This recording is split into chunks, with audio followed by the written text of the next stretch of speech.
শুভ্র পরা এক স্বর্গীয় মন্দির।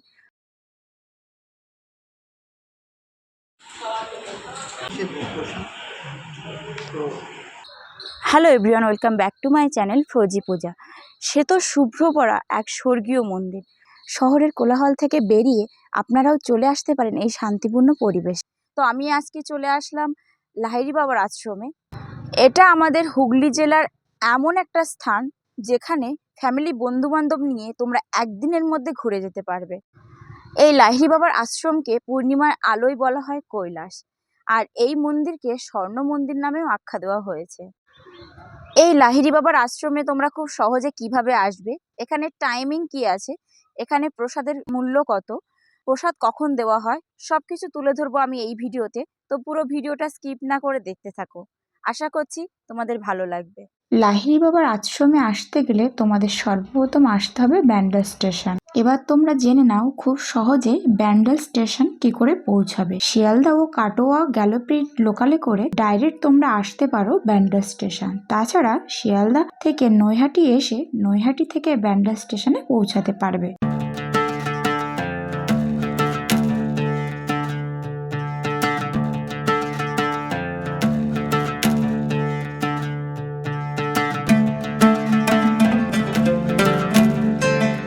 দেখো আমি কিন্তু পৌঁছে গেছি ব্যান্ডেল স্টেশন। এখানে আমি ফার্স্ট টাইম আসলাম। ব্যান্ডেল স্টেশনে অনেকগুলো প্ল্যাটফর্ম, প্রায় 7 থেকে 8টা প্ল্যাটফর্ম। তো আমি 5 নম্বর প্ল্যাটফর্ম থেকে বেরিয়ে এই ফ্লাইওভারটা ধরলাম। ফ্লাইওভারটা ধরে আমাদের এবার যেতে হবে 1 নম্বর প্ল্যাটফর্মে।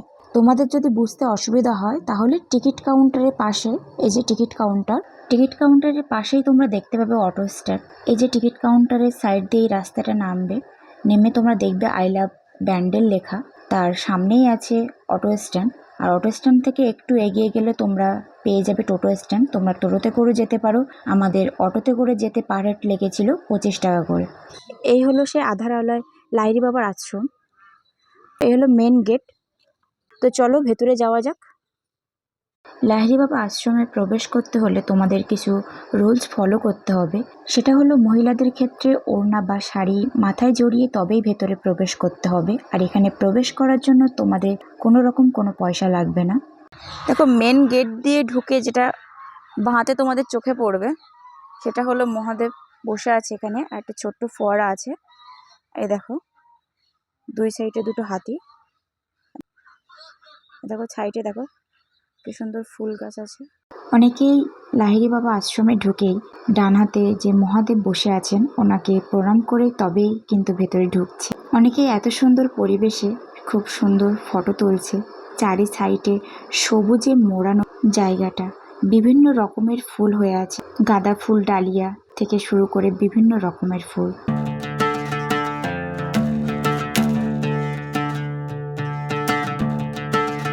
দেখো এখানে লেখাই আছে ফুল গাছে হাত দেবেন না।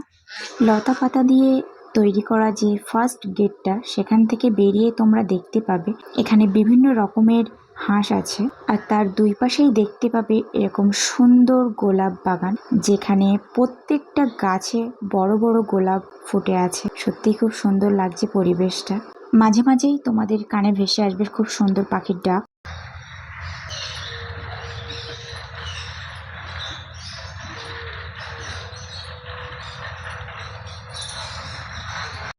তোমরা যে রাস্তাটা ধরে এগিয়ে যাবে সেই রাস্তায় তোমরা দেখতে পাবে বিভিন্ন রং বেরঙের আলপনা আঁকা রয়েছে, যেটা প্রত্যেকটা মানুষকে আকর্ষিত করছে।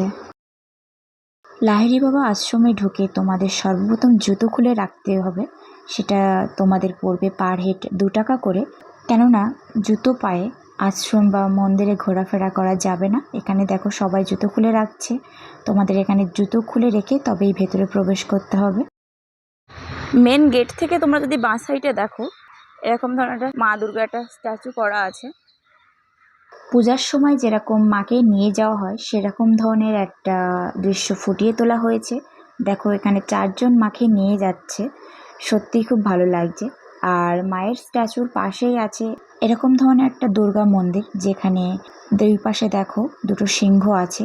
আর ভেতরে প্রবেশ করলে বুঝতে পারবে যে দুর্গা মায়ের মূর্তিটা সত্যিই অনেক সুন্দর। তোমরা মায়ের মূর্তি দেখে মোহিত হতে সত্যিই বাধ্য। মায়ের 10 হাতে আছে 10 রকম অস্ত্র, আর মা সিংহের পিঠে অধিষ্ঠান করছে। মাকে প্রণাম জানিয়ে মায়ের মন্দির থেকে বেরিয়ে আসলাম। মায়ের মন্দির থেকে বেরিয়ে এসে দুর্গা মূর্তির যে স্ট্যাচুটা ছিল সেখান থেকে একটু এগিয়ে আসলে তোমরা দেখতে পাবে মুসলিমদের এই মসজিদটা, আর তার পাশেই আছে খ্রিস্টান ধর্মের চার্চ বা গির্জা। চার্চ বা গির্জা থেকে বেরিয়ে তোমরা দেখতে পাবে পুরানো দিনের যে গুরুকুল ছিল সেই দৃশ্যটা এখানে ফুটিয়ে তোলা হয়েছে। এরকম চারিদিকটা খুব সুন্দর করে সাজানো গোছানো।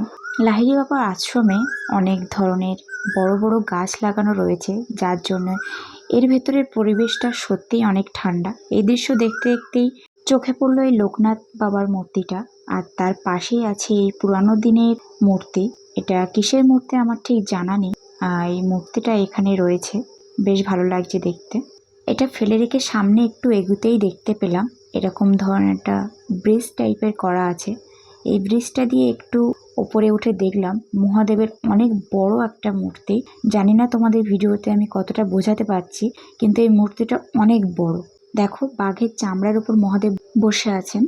মহাদেবকে দর্শন করে ওনার মন্দিরের পাশেই দেখলাম এই ওং লেখা আছে এই মন্দিরটা।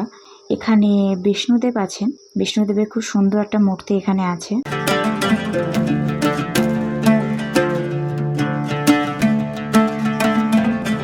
ওখান থেকে বেরিয়ে আসলাম, এসে তারপরে মেন গেট থেকে ঢুকে তোমাদের এরকম সুন্দর একটা ফোয়ারা চোখে পড়বে। এটা হয়তো সন্ধ্যের দিকে চালু করা হয়। আর তার পাশেই আছে এরকম সুন্দর টয় ট্রেন আর বাচ্চাদের ছোট্ট একটা প্লে এরিয়া। দেখো এই প্লে জোনের পেছনেই এই একটাই আশ্রম, লাহিড়ী বাবা আশ্রমের সবার ইউজ করার জন্য। তার পাশেই আছে দেখো কি সুন্দর দোলনা, আরো অনেক অ্যাক্টিভিটি আছে বাচ্চাদের খেলার জন্য। আর তার পাশেই আছে উপাসনা ঘর। এখান থেকেই তোমাদের প্রসাদ পাওয়ার জন্য কুপন কালেক্ট করতে হবে, যেটা তোমাদের পার হেড পড়বে 80 টাকা করে। আর টাইমিংটা হলো সকাল 10টা থেকে 12টা, এর মধ্যেই তোমাদের কুপনটা কেটে নিতে হবে। উপাসনা ঘরের বাইরেই এরকম সুন্দর রাধাকৃষ্ণের মূর্তি আছে। ভেতরে ক্যামেরা অ্যালাউ নেই, ওই জন্য আমি তোমাদের দেখাতে পাচ্ছি না। তো আমি কুপনটা কেটে নিয়েই তবেই আমি মেন মন্দিরে যাব। তোমরাও প্রথমে কুপনটা কেটে তারপর মেন মন্দিরে যাওয়ার চেষ্টা করবে, তাহলে তোমরা মেন মন্দিরে অনেক সময় কাটাতে পারবে।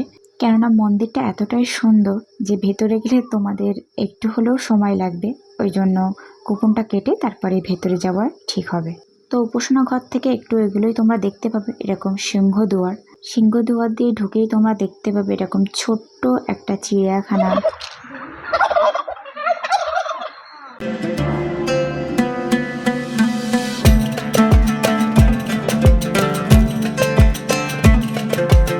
লাহিড়ী বাবা আশ্রমে ঢোকার পরে তোমরা একটাই স্ন্যাক্সের দোকান পাবে, আর তার পাশেই আছে এখানে খুব সুন্দর বসার জায়গা, যেখানে এই সুন্দর বুদ্ধদেবের মূর্তিটা আছে, খুব সুন্দর করে ফুল দিয়ে সাজানো। আম গাছের নিচে বসে আছে উনি। এখানে অনেকেই বড় বড় গাছের ছায়ায় বসার জায়গায় এখানে অনেকেই রেস্ট নিচ্ছে। খুব সুন্দর শান্ত ঠান্ডা পরিবেশ এখানে।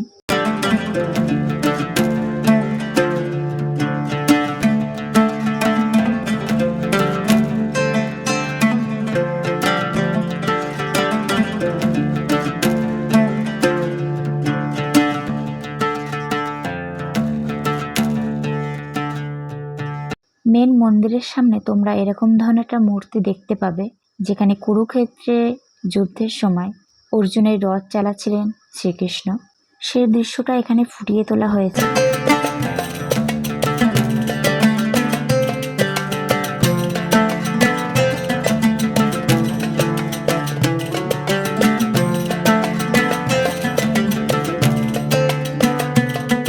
মন্দিরের ঠিক সামনেই এখানে ধূপকাঠি বা মোমবাতি, যেটা তোমরা মন্দিরের ভেতরে গিয়ে জ্বালাতে পারবে, সেটা এখানে বিক্রি হচ্ছিল।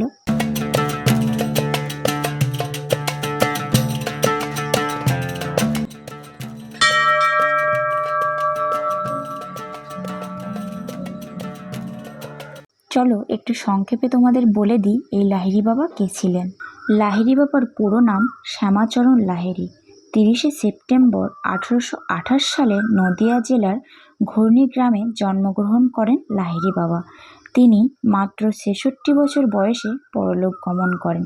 2003 সালে প্রতিষ্ঠিত করা হয় এই আশ্রমটি এবং এই মন্দিরটি লাহিড়ী বাবার নামে স্মৃতিচারণ করা হয়। 2016 সালে মন্দিরের পুরো কাজ সম্পূর্ণ করে প্রথমবার বসন্ত উৎসব পালন করা হয়।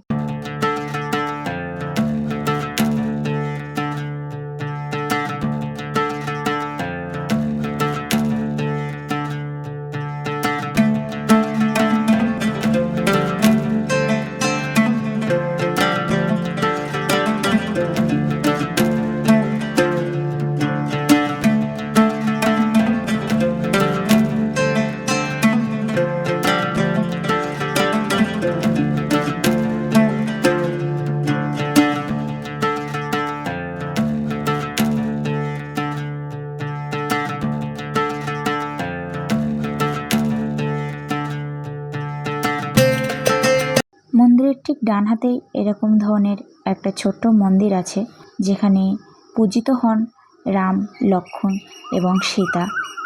খুব সুন্দর মূর্তি, তোমরাও দর্শন করে নাও রাম, লক্ষ্মণ আর মা সীতাকে। আর তার বাঁ পাশেই আছে এরকম ছোট্ট একটা মন্দির, যেখানে পূজিত হয় কৃষ্ণ, কালী এবং দুর্গা।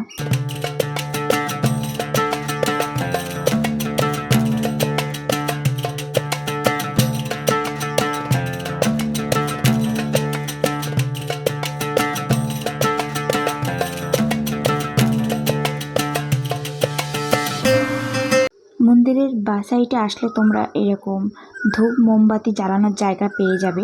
তোমরা যেখানে সেখানে ধূপ মোমবাতি জ্বালাবে না।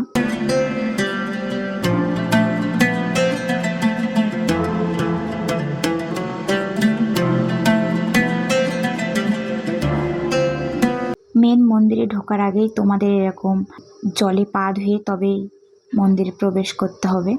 মন্দিরের ভেতরটা অনেক শান্ত, অনেক পিসফুল একটা জায়গা। পুরো জলের ওপরে ভেসে আছে মন্দিরটা। একদম যে গ্রাউন্ড ফ্লোরটা আমরা গেছিলাম, সেই গ্রাউন্ড ফ্লোরটা এতটাই ঠান্ডা, এতটাই শান্ত, ওখান থেকে তোমাদের একদমই আসতে ইচ্ছে হবে না। আমার তো একদমই আসতে ইচ্ছে হচ্ছিল না।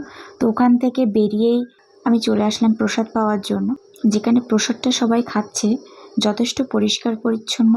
অনেকেই এখানে তৃপ্তি করে প্রসাদ খাচ্ছে। এখানে পাশে বেসিনও আছে হাত ধোয়ার জন্য। আর এনাদের ওপেন কিচেনটা কিন্তু অনেক পরিষ্কার পরিচ্ছন্ন। দেখো আমার প্রসাদ কিন্তু চলে এসছে। এখানে কিন্তু প্রসাদ রিপিট হয়, তো তোমরা যত চাও পেট ভরে খেতে পারো। আর প্রসাদের টেস্ট কিন্তু খুবই ভালো ছিল। এখানে দেখো আমাদের পাঁপড় ভাজা দিয়েছে, ভাত, ডাল, মিক্স সবজি, এটা আলু, একটা ফুলকপির সবজি, চাটনি।